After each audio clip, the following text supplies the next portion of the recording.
Everyone, Neha this side. आपने देखा कि हम लोग साइकोलॉजी की बहुत सारी थ्योरीज कर चुके हैं और आज हम एक और थ्योरी कंटिन्यू करने वाले हैं अपनी, जिसका नाम है इकोलॉजिकल मॉडल थ्योरी। ठीक है, अब सबसे पहले हम समझेंगे कि इकोलॉजिकल जो वर्ड है, ये टर्म है, इसका मतलब क्या है और किस तरह से ये थ्योरी जो है वर्क करती है। तो सबसे पहले आपका मीनिंग है इकोलॉजिकल मॉडल थ्योरी। अब मॉडल जो है वर्ड है, इसको हम सिस्टम भी कह सकते हैं। ये जो वर्ड है, इसको सबसे पहले जब बताया गया था इसके बारे में, तो इसको बोला गया था मॉडल या सिस्टम, कुछ भी आप कह सकते हैं। तो ये है आपका इकोलॉजिकल मॉडल थ्योरी, जिसे हम हिंदी में कहेंगे पारिस्थितिकी तंत्र सिद्धांत, जिसके अंदर की इन्वायरमेंट जो है वो किस तरह से दूसरे ऑर्गेनिज्म्स के साथ इंटरेक्शन करता है और उस इंटरेक्शन के बाद क्या इफेक्ट, क्या एफर्ट जो है आपको देखने को मिलता है। तो सबसे पहले जो ये थ्योरी थी, इसकी बात जो है कब कही गई थी? 1917 में।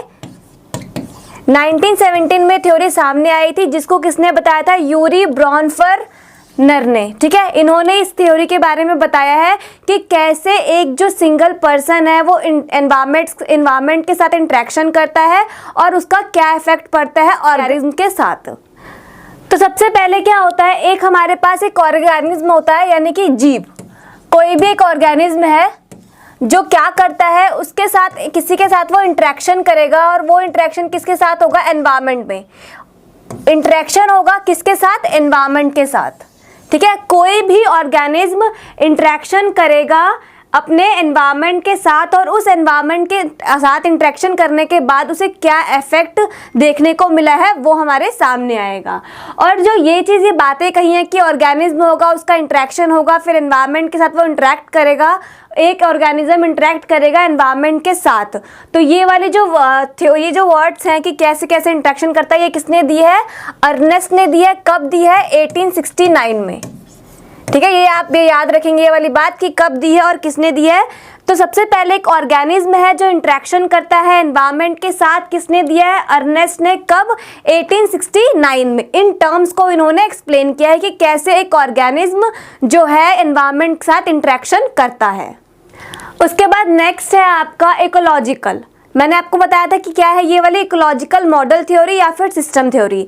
तो इसमें इकोलॉजिकल क्या है कि सबसे पहले एक एनवायरनमेंट होगा जो इंटरेक्शन करेगा और उसके इंटरेक्शन के बाद क्या इफेक्ट देखने को आपको मिलता है वो आप देखेंगे।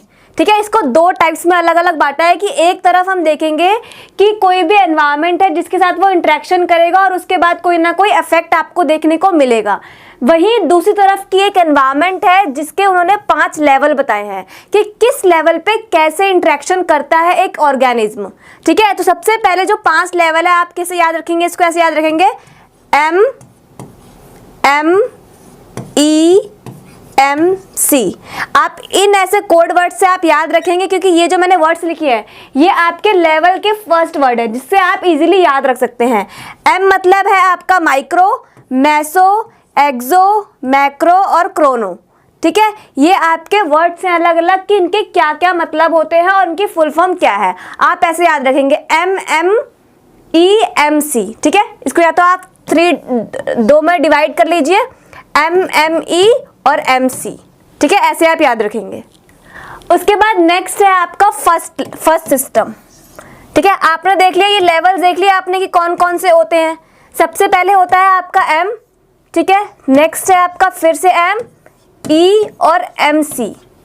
ये आपको याद रखना है, जो थ्योरी की मेन बात है। ठीक है, कौन कौन से लेवल है, कि क्वेश्चंस जो आपके देखे हैं मैंने, जो आपके एग्जाम में आए हैं, वो इन लेवल्स में से आए हैं। तो आपको एक ये लेवल भी याद रखने हैं और उनके मतलब भी, इनका मतलब सिस्टम पे कैसे होता है, ऐसे याद रखेंगे आप MME और MC। तो सबसे पहले जो M है, फर्स्ट वाला M, उसको देखेंगे वो क्या है। सबसे पहले है आपका माइक्रो सिस्टम। ठीक है, फर्स्ट वाला M है, इसका मतलब है माइक्रो सिस्टम। इसके अंदर होता है कि कोई भी ऑर्गेनिज्म जो है वो क्या करता है? डायरेक्ट इंटरेक्शन होता है। ठीक है, जो फर्स्ट वाला सबसे मिनी होता है, यानी कि माइक्रो सिस्टम, इसके अंदर कोई भी एक सिंगल ऑर्गेनिज्म, एक सिंगल जीव जो है वो इंटरेक्शन करेगा अपने एनवायरनमेंट के साथ डायरेक्टली। तो डायरेक्ट इंटरेक्शन में क्या होता है कि कोई भी एक सिंगल चाइल्ड है, वो इंटरेक्शन करेगा उन लोगों से जो उसके पास रहते हैं, यानी कि उसकी फैमिली, उसके फ्रेंड या फिर पीयर कह लीजिए, या उसके सिबलिंग्स, ठीक है। तो ये जो लोग हैं वो उनके साथ वो इंटरेक्शन करता है एक चाइल्ड। तो ये वाला जो उसका सिस्टम है ये सबसे छोटा वाला है माइक्रो सिस्टम। इसके अंदर सिर्फ वो अपनी फैमिली मेंबर्स, अपने फ्रेंड्स और अपने सिबलिंग से ही रिलेशन बनाता है या उनके साथ ही सेफ फील करता है, ठीक है। तो सबसे पहले आपका आ गया माइक्रो सिस्टम, जिसके अंदर क्या करेंगे आप, डायरेक्ट इंटरेक्शन करेंगे इन लोगों के साथ। सेकंड है आपका मेसो, ठीक है। इसके अंदर क्या है, इसके अंदर दो माइक्रो सिस्टम ज्वाइंट होते हैं, ठीक है। आपने फर्स्ट वाले में पढ़ा जो माइक्रो है एक सिंगल माइक्रो। जब आप मेसो में आते हैं तो इसके अंदर आपको दो माइक्रो के सिस्टम के साथ इंटरेक्शन करना पड़ता है। जैसे मान लीजिए एक सिंगल चाइल्ड है, उसकी फैमिली है, उसका घर, ठीक है, और इसके साथ इंटरेक्शन हुआ स्कूल का, ठीक है। एक ये आपका माइक्रो सिस्टम है और एक ये स्कूल आपका माइक्रो सिस्टम दूसरा वाला हो गया। इन दोनों का इंटरेक्शन हुआ, क्या हुआ इन दोनों के बीच, पीटीएम हुई, ठीक है, पेरेंट्स टीचर मीटिंग। तो इसके अंदर क्या है, सबसे पहले आपका एक जो फैमिली थी यानी कि होम, ये आपका फर्स्ट माइक्रो है, और सेकंड है आपका स्कूल, ये आपका सेकंड माइक्रो है। जब फर्स्ट माइक्रो और सेकंड माइक्रो का इंटरेक्शन होता है तो वो होता है आपका मैसो सिस्टम, ठीक है, जिसके अंदर से एग्जाम्पल हो गया आपका पीटीएम। पीटीएम में क्या हुई, फैमिली के पर्सन आए और स्कूल के मेंबर्स आए, तो इन दोनों का क्या हो गया, दो माइक्रो मिलकर मैसो बन गए, ठीक है। तो ये आपका सिस्टम हुआ मैसो सिस्टम। इसके अंदर क्या होता है, आपका दो माइक्रो का इंटरेक्शन होता है आपस में।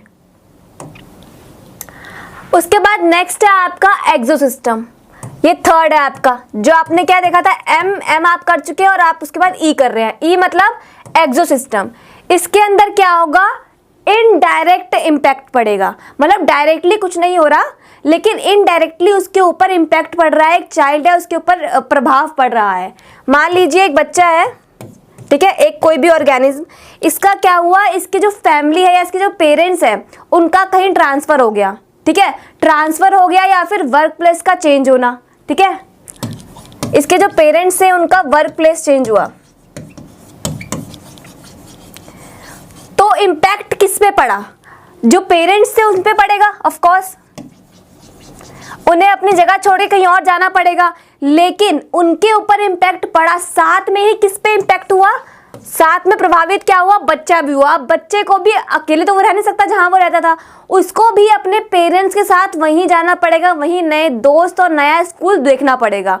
तो क्या था कि जो भी था इम्पैक्ट उनके पेरेंट्स पे पड़ा कि उनका ट्रांसफर हो गया, उनका वर्क प्लेस चेंज हो गया, लेकिन उनके साथ साथ ये जो बच्चा था इसके ऊपर भी इनडायरेक्ट प्रभाव पड़ा अपने पेरेंट्स के प्रभावित होने से, ठीक है। समझ आ गई आपको ये बात कि सबसे पहले इनडायरेक्टली इम्पैक्ट होगा, बच्चे ऊपर कोई इम्पैक्ट नहीं है, बच्चे को कोई नहीं कहा गया कि आपको स्कूल चेंज करना है, आपको यहाँ नहीं रहना, चेंज हुआ है पेरेंट्स में, जिसकी वजह से बच्चा भी सफर कर रहा है, यानी कि इनडायरेक्ट इम्पैक्ट पड़ा है बच्चे के ऊपर।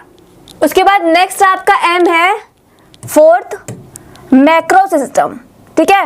अब ये जो मैक्रो सिस्टम है इसके अंदर होते हैं जितने भी हमारे रिलीजियंस थिंग्स आती है, ठीक है, कास्ट, कस्टम, रिलीजन, ठीक है, ये सारी चीजें जो आती है वो आपको आपके मैक्रो सिस्टम में आती है, जिसमें हम क्या करते हैं, कल्चर, कास्ट, क्लास, लॉ और इकोसिस्टम। इकोसिस्टम मतलब कि इकोनॉमिक बैलेंस किस तरह से आप बनाते हैं। तो यानी कि आपको जितने भी लॉ है, जो भी कानूनी चीजें, आपको उनका भी पालन करना पड़ेगा, ठीक है। अगर आप नहीं करेंगे इन चीज़ों का पालन तो इनडायरेक्टली या फिर डायरेक्टली आप किसी भी तरह से खुद को प्रभावित कर सकते हैं।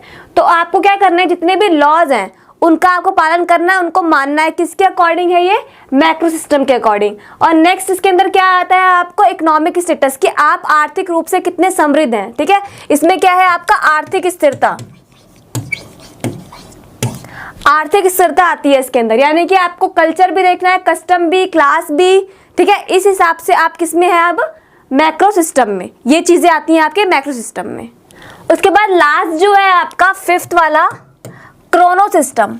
अब ये जो क्रोनो सिस्टम है इसके अंदर आप एक वर्ड से कनेक्ट कर लेंगे, यानी कि हिस्टोरिकल पर्सपेक्टिव।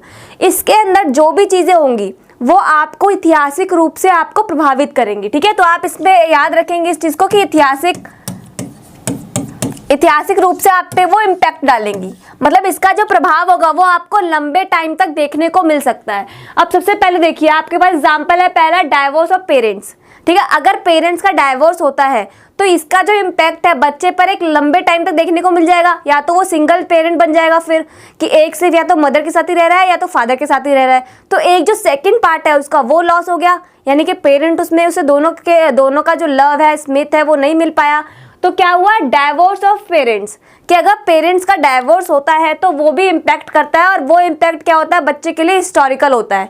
ठीक है, एक लंबे टाइम तक चलता है। सेकंड है, आप एग्जांपल ये अपनी डेली लाइफ में आप देख सकते हैं, कोविड-19। ठीक है, कोरोना जो है इसका भी इम्पैक्ट अब लंबे टाइम से देख ही रहे हैं और आगे भी देखने को मिल सकता है। नहीं पता ये कब तक ठीक होगा पूरी तरीके से, जैसे हम पहले जी रहे थे वैसे जी पाएंगे या नहीं बिना मास्क के। उसके बाद थर्ड है आपका एग्जाम्पल ये यूट्यूब और इंटरनेट। ठीक है, ये जो चीज़ें हैं यूट्यूब और इंटरनेट, इसका तो इम्पैक्ट आपको देखने को मिल ही रहा है जब से स्टार्ट हुआ और अब तक, और ये आगे भी काफ़ी लंबे समय तक जाएगा। तो इनमें काफ़ी चीज़ें पॉजिटिव भी हैं, नेगेटिव भी है, लेकिन इनका इम्पैक्ट जो है आपको लंबे टाइम तक देखने को मिल सकता है। तो ये कौन सा वाला सिस्टम होता है, क्रोनो सिस्टम। ठीक है, तो इस तरह से अलग अलग सिस्टम थे कि किसमें क्या क्या चीज़ें होती हैं। एक बारी मैं आपको पूरा एक बार फिर से क्लियरली बता देती हूँ सारा। ठीक है, आपने सबसे पहले कौन कौन से लेवल्स देखे, सबसे पहले इसमें लेवल से 5 लेवल्स में कौन कौन से आते हैं वो देखेंगे। इसके अंदर आपके 5 लेवल्स थे। तो सबसे पहले आपको मैंने बताया एक सिंगल एम वाला,